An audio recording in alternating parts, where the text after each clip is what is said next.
So today I'm going to talk about how to get rid of bad habits. How many of you guys have ever experienced bad habits or have problems with it? This is something that we all have, right? So first, let's talk about the definition of a bad habit. Everybody knows the definition of bad, so let's talk about the definition of habit. So habit is essentially a settled tendency or practice, especially something that is very hard to give up. Now, that last sentence, something that's very hard to give up, is very notorious because we've already been through that, right? We have a bad habit, we kind of acknowledge it, but we try to get rid of it, but it just doesn't work. And the word habit has that written all over it. How many of you guys know how to spell the word habit? Right. So I'm going to pick on Brady right here. All right, so how do you spell habit? H-A-B-I-T. Right? So if you want to let something go, let the H go, what remains? A-B-I-T. Spell it out. A bit, sorry, it's not that. A bit still remains, right? Yes. Now, get rid of the A. What remains? Bit. Bit still remains. Yeah. Now get rid of the B. What still remains? It. It still remains. So no matter how many times you try to get rid of something, it still remains. It's kind of like, I'm not sure if you've seen the movie It, that scary clown. It will come to haunt you back. So, what are some of the bad habits that we all, that we all experience? Any of you guys want to share? Overthinking? Yes. Road rage. Yes. Road rage? Yes. Procrastination. Procrastination? Yes, that's another one. And Oversleeping. oversleeping? Phone addiction. Phone addiction, yeah, that's like the problem with most generation people, right? Yeah. Alcohol addiction. Alcohol, drugs, video games. How about video games? Yeah. When was the last time you've seen children actually start playing outside nowadays? When we were young, we used to I grew up in Florida, I used to go out, checking out alligators and snakes and things like that, because Florida's just filled with them. But nowadays, I went back to Florida, and like any other place that you see, people are just so addicted to video games and phones and things like that, they have no connection with the outside world whatsoever. How about just internet surfing? Yeah, when we have important assignments to do, we just surf all over the internet. And the internet can be a pretty a heavy source of bad habits. In fact, I was reading that about 30% of all internet traffic is pornography. It's such a awful addiction that people have nowadays. 30%. Yeah. And how about people that are so addicted to social media and their cell phones are just going they're so absorbed in it, and then all of a sudden a close friend or somebody's mom just comes to them and they're like, hey, can you give me some attention? You're like, what? Yeah. Right? So we are so disconnected from the outside world. An average American family spends only 37 minutes of their day together. Did you know that? So imagine how depressed people are because of all these bad habits. So now in my next part, I'm going to talk about. Before one more thing which we forgot, criticizing others. That's another bad habit that we all tend to have. Anytime that something bad happens, instead of trying to see what we did wrong, we'll always try to put the blame on others, right? Hey, he did this, he did that. That just becomes a habit in our lives. So I'm going to ask you guys a question. What do all these bad habits have in common? I'm going to answer it in my way, but I just want to see if any of you guys have anything that you'd like, that you see a common similarity in all of them. They're a distraction. They are a distraction, yes. Cody?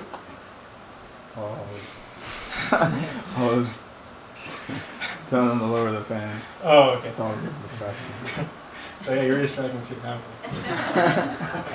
Attachment. Attachment, yes. So they're all, they're all addicting. They're distracting. But before I get into the answer that I really noticed, looking at all of these, I'm going to talk about one term. Now, as most Bhakti Yoga practitioners, that's what we do. We follow something known as Bhakti Yoga. We are all familiar with one term called sense gratification. And actually, I've seen Brady here. He's one of my good friends. He wore a shirt the other day saying, self-realization, not sense gratification. So, what's the difference between gratification and satisfaction? Because if you look at a dictionary definition of gratify, you'll see that it has the term satisfying in it. So what's the difference between those two terms? And why don't we call it sense satisfaction? Because I've never heard that term before. We always say sense gratification. Yes? Satisfaction feels more like it's resolved, like you're satisfied in what you get, whereas gratified is just like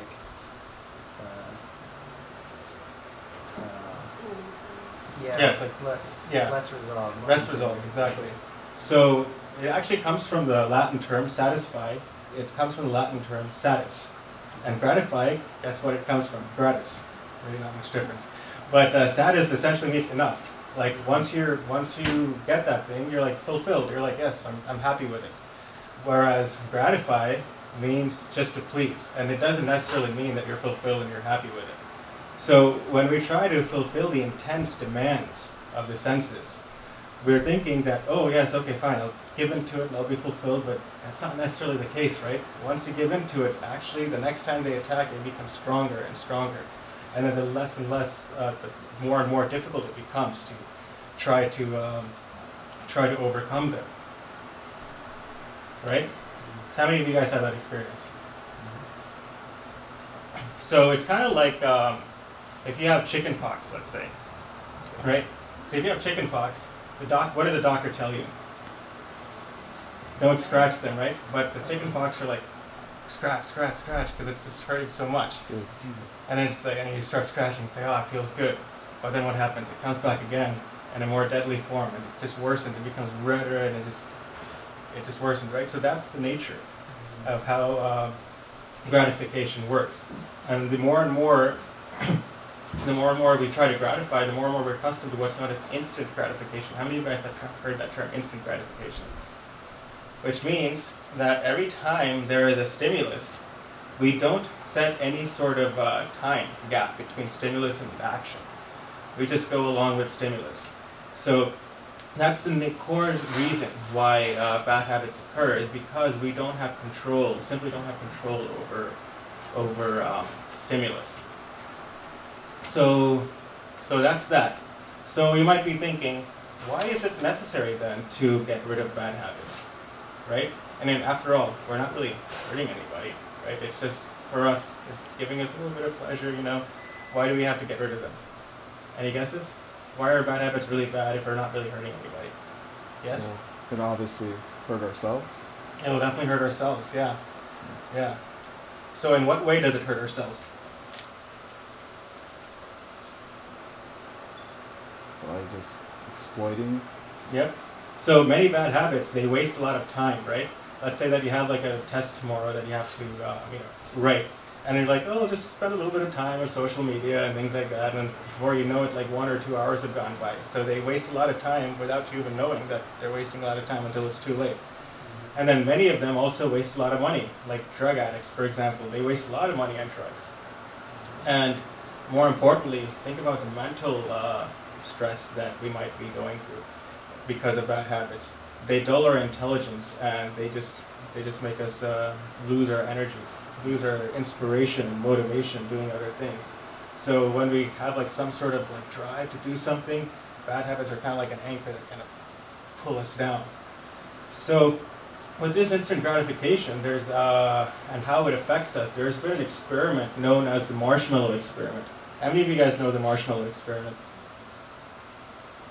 Yep. What was a marshmallow experiment? Which one else? They put a bunch of kids in a room and offered to give them one marshmallow. Mm-hmm. And if they waited, they would get like a whole bag. Mm-hmm.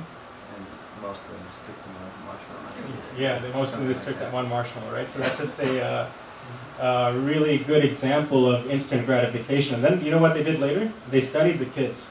Those people that took the marshmallow versus the people that haven't taken the marshmallow, right? So then they realized that the people that actually waited for something, for a higher reward, that actually had the patience to wait, did much better in their, later lives. And they were totally not expecting that result. But they had better SAT scores, better educational achievements, inner fulfillment, better social circles, and everything. Whereas the people that took those marshmallows, on average, they were way less in achievements compared to the other guys. So in that sense, you might not think that it's really affecting you now, but in the long term, instant gratification really does. And we can really talk about more scientifically how it does that. So, how do you get rid of this instant gratification? By awakening the third eye. No, I'm just kidding. I'm a scientist. I'm not like a hippity do third eye. I'm just kidding. So, actually, where most people say that there is the third eye, there is actually something in our brain known as a prefrontal cortex. How many of you guys have heard of that? Maybe some people in the medical field have heard about the prefrontal cortex. All right. So Rami knows about the prefrontal cortex right there. A little bit. All right. So prefrontal cortex is essentially that part of your brain that is specific to what function? What does it typically ascribe to? Impulse. Not really impulse, yes? Neurons, nerves, or Well, a lot of the brain is ascribed to Yeah. neurons, yeah. it's Does anybody know the answer? Emotions. It's known, I've heard attention somewhere, but ultimately it's known as what's the executive function. Now the executive function is basically something that is able to differentiate between the good and the bad, differentiate between two conflicting ideas. And the executive function also helps you enable to prioritize your life in such a way that you can achieve your goals. So the executive function is responsible for maintaining a goal, right? So, and also the executive function it also predicts future outcomes. So you know what you're doing, and the executive function can easily tell what the future outcomes are. So it's a very, very essential part of the brain, the prefrontal cortex. Now, there's different activities that actually reduce the size and the interconnections that are within the prefrontal cortex, and also how it connects to other part of the brain, other lobes of the brain. And there's been several mainstream studies that have been done on this. For example, if there's anybody from Germany, in Germany there's a university called the Max Planck Institute. Anybody heard of that institute? But the Max Planck Institute actually made a study on different people. Some of them were drug addicts, some of them were addicted to sexually explicit material, and some of them were alcoholics, and a wide variety of people that were just like not really there. They're suffering through different things that are just kind of degrading them, you know? So when they really looked at their brain, doing brain imagery, the MRIs or whatever, they saw that the prefrontal cortex was actually smaller compared to an average human. And also all the interconnects neural interconnects that they have between different parts of their prefrontal cortex and different parts of other lobes of the brain, the number is greatly reduced compared to a person that's more stable. And now guess what? I've actually read more into this, and I found this part to be really interesting. So there was a study by the University of Pittsburgh. I'm sure you guys probably know where that is. It's actually, that journal appeared in Scientific America, so if you guys are interested, that journal is there. But certain things can actually increase the number of interconnects that we have with other parts of our brain, the prefrontal cortex, and make that bigger so that we can have a strong executive function in our brain. And guess what those activities are? Meditation, yeah, that's what they really study. Meditation is one of them. Exercise is one of them. How many of you guys, after exercising, you feel like, yeah, I can control anything I can? You feel like you have more control over your thoughts. Yeah. And another one is yoga. And another one is actually mindfulness. Just go outside into the wilderness and just contemplate on thoughts and things like that. So the more we connect to nature, the more we can actually develop our prefrontal cortex. And the more we develop our prefrontal cortex, we have the strength to say no to a bad habit. But if we just give in and we just try to escape and run away from the bad habit, that's not going to work. So there's another, I was just looking up online. And online I just looked up to see what people say about how to get rid of bad habits. And online I found 3 important things. I've seen several things, but I found 3 main important things which I found were very, very interesting. So one of the first things that they say to get rid of bad habits is to associate with good people, with people that uplift you. And the more we associate with people that uplift you, we try to take on those habits as well. And the more we associate with people that really degrade ourselves, even without us knowing it. We also fall into the same activities. So it's always good to have good association, like a mentor that kind of tracks us and helps us, bring ourselves up. So good association is the key. And the next thing that I found is to substitute that with good activities. So good habits. So bad habits are something that are like a bear. They're just going to run after you. Even if you run as fast as you can, you're not going to overrun a bear. The bears are actually way faster than you think.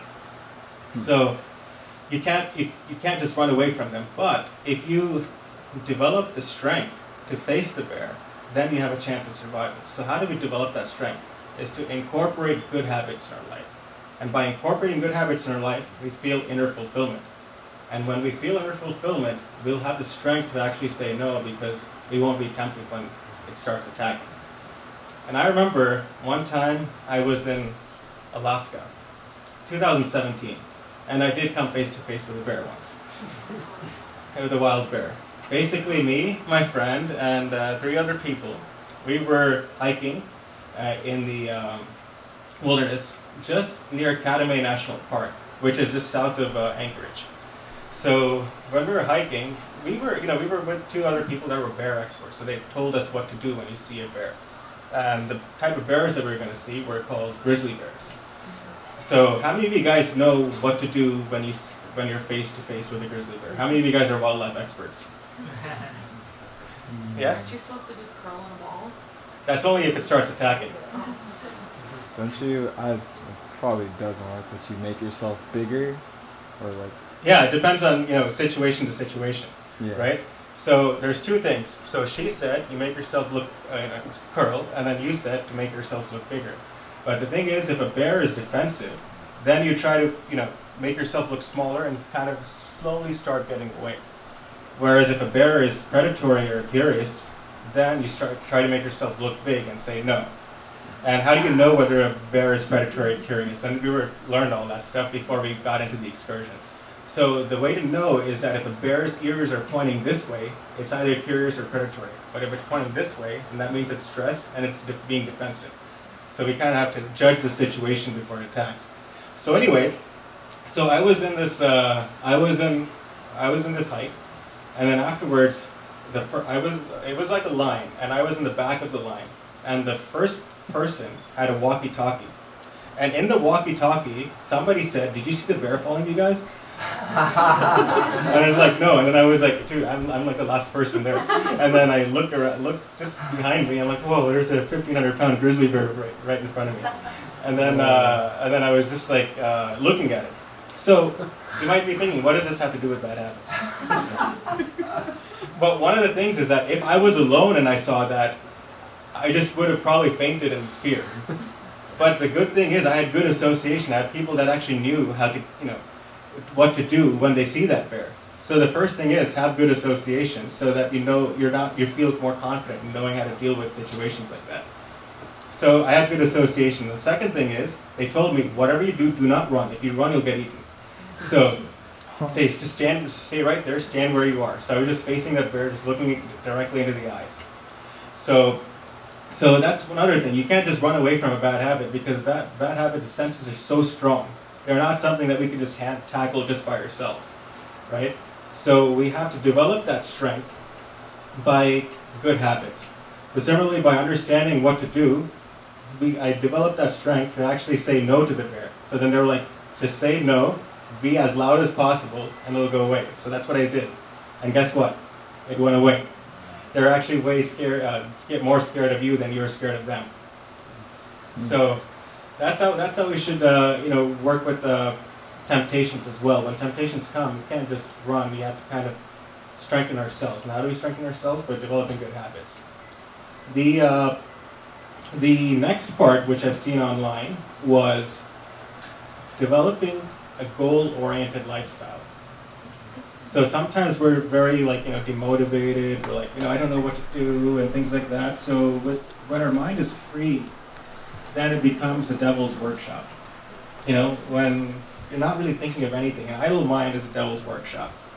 So when we try to become goal-oriented and just focus on what our goals are, then we get enthusiasm and determination to, step them aside, step those bad habits aside. So that's what I found out online about how to get rid of bad habits. But then there's a little bit more on what the ancient yoga wisdom says. Now, those three things, there's still something wrong with it. And guess what's wrong with it? We might have like good goals. Some of us are artists, some of us are musicians, some of us are scientists, engineers, and we come from different backgrounds. We have different goals. But even with all that, there's a problem. The problem is, look at the people that have achieved so much in their goals. Do they still feel like they're completely fulfilled and happy? No, right? They're all filled with depression. They get like all these antidepressant drugs, and they again become drug addicts and things like that. And then let's say for some reason you don't achieve your goal, and then you become demotivated again, and then you have to use distractions too, to kind of make yourself feel like, oh, at least I'm getting fulfilled by these distractions. So the ancient yoga texts say that although what we just discussed was a very, very good thing, it's a very practical thing, the root cause of why we develop bad habits is because we misidentify ourselves. So it's not that we can't be artists, musicians, or develop our professional careers. That's true, we can do that. But at the same time, on top of that, we have to develop a strong spiritual foundation. Now, in the Bhagavad Gita, an ancient yoga text, it says that beyond our material body, our material mind, and our material intelligence, we have what's known as the soul, or the consciousness. And now the consciousness has three qualities. I'm sure you guys have been coming to mantras, or many of you guys have been coming to mantras for a while. So can anybody tell me what those three qualities are? Goodness, passion, and ignorance. Not quite. Close. Yes? Satchidananda, eternal, blissful, and Full of knowledge. we have full knowledge. Yes. So those three qualities are Sach, Chid, and Ananda. Can everybody repeat that? Sach, Chid, and Ananda.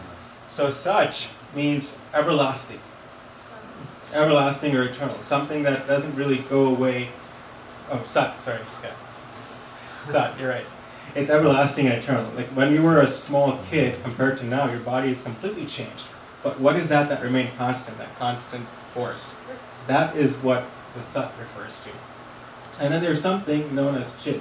Chid means full of knowledge, or you're fully aware. And then Ananda. Ananda means blissful. So the root cause of why we're dissatisfied is because we're looking for happiness in the wrong places. So material happiness is trying to fulfill the desires of this soul, which has these three qualities, with things that don't have these three qualities, right? Material elements don't have these three qualities. They're always changing, they're not full of knowledge, and they're definitely not full of bliss. So how can we expect to get happiness from them? Because we're looking at the wrong places. And then there's another characteristic, the constitutional position of this consciousness. Been, I don't think, stressed in mantras before. So this is a trivia question. How many of you guys know what this constitutional position is according to the ancient yoga texts? Yes, Christian does. Service, right? Service. Our consciousness is always there to serve. It's always looking for something to serve, right? We're all serving something or another. And somebody might be like, oh, I'm not serving anything. I'm just I'm just addicted to all these bad habits. I'm a smoker, I'm a drinker, I'm an alcoholic. I'm not serving anything at all. But if you don't serve something higher, you'll serve something lower. So you are actually serving the demands of your senses. You probably don't even want to smoke. You're like, I want to quit. But your senses are really pulling you in that way. So the constitutional position of the soul is actually to serve. So since the soul cannot be satisfied by material things, it has to look for something deeper. It has to look for something more transcendental. So it has to go down into the root, the source of our existence, or the supreme consciousness. And Connecting with that is what's known as yoga. And yoga, nowadays, people, they think of like a physical exercise and things like that. But the word yoga has something as a much more deeper meaning to it. It means connecting to the Supreme Consciousness, which also is a reservoir of these three qualities. And that's what makes the soul truly happy and transcendently blissful. And when you have that gift of transcendental bliss, you don't want to just keep it with you. You want to share it with others. So when we share that transcendental bliss with others, we would be in a platform of sublime service. It's not just any mundane service like serving to the senses and things like that, but it's a sublime service. And through that service, because it's its constitutional position, we get extreme bliss, happiness, and fulfillment by engaging in that service. And naturally, it is said, it's not even forced. Naturally, all the lower tastes that we have from the bad habits, they all go away over a period of time. It's not like we have to force them out of our system. So by engaging in this process of yoga, this process of bhakti yoga, and experiencing a higher taste, we gradually don't lose our taste for all the things that are lower. So that's one way the ancient yoga texts prescribe to do in order to get rid of these anarthas. Anarthas means bad habits. And actually there's one text that was written a long time ago known as the Madhurya Kadambini. The Madhurya Kadambini is actually what shows us what the symptoms are when we engage in a spiritual practice. So the first step of the Madhurya Kadambini is Shraddha. Shraddha means having a little faith, reading a little books, some philosophy, some books, like Christian has over there on the outside. He has a lot of books on ancient yoga and philosophy. Reading it, and then trying it out, thinking, you know what, this might work, trying it out. And the second part is Bhajana Kriya. Can everybody say Bhajana Kriya? Bhajana Kriya. Bhajana Kriya. Now, Bhajana Kriya means we gradually develop a taste for mantra meditation. For bhajan, essentially, is mantra meditation in the music form, music meditation, essentially. And by engaging in that, it actually clears out the dust of our heart. And then the third part is actually what's known as sadhu sangha. Everybody say sadhu sangha? Sadhu Sangha. How many of you guys know what sadhu sangha is? Brady. Association with spiritual people.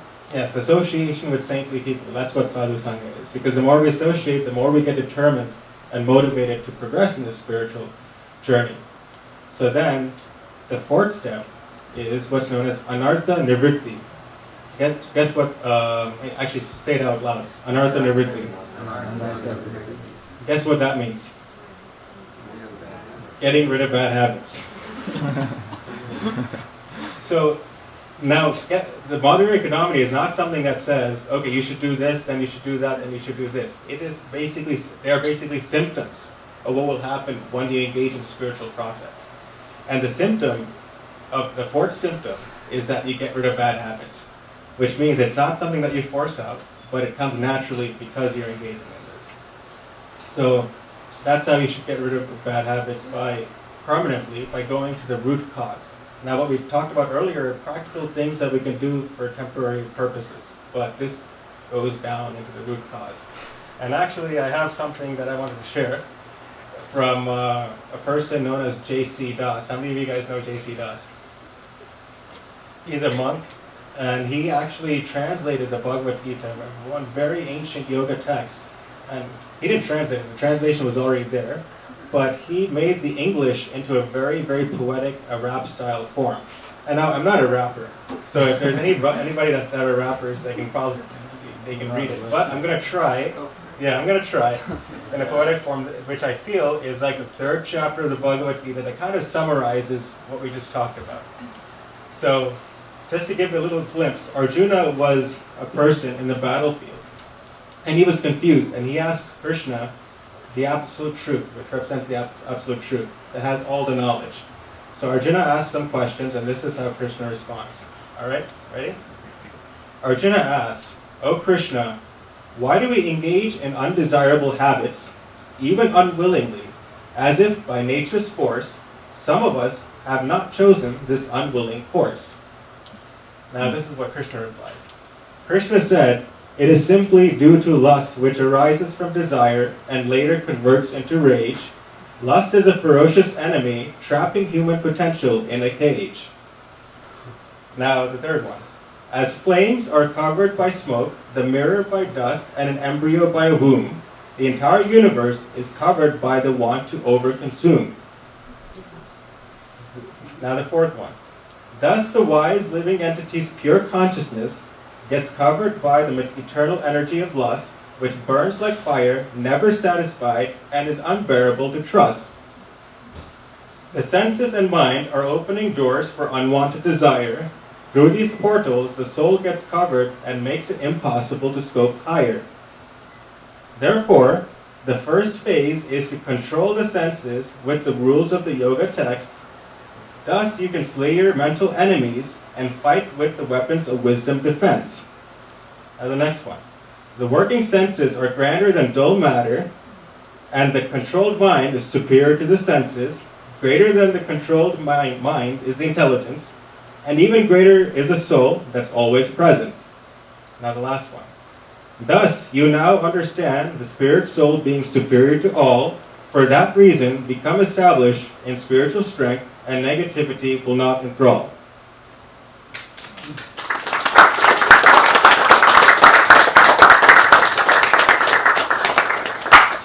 All right, thank you guys. Do we have any room for questions or Maybe just one question. yes? Comments? Criticism? We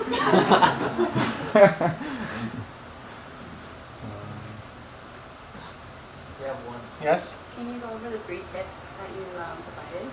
Yes. So the 3 tips were, the first one is association with good people. People that uplift you than people that put you down. The second tip is, instead of just running away from bad habits, cultivate good habits. Good habits that actually strengthen your prefrontal cortex. And we actually just talked about that, like yoga, mindfulness, meditation, exercise, those kind of things. And then the fifth one is to make our lives goal-oriented. Sorry, the third one. Can't count now. All right, thank you very much. Thank you.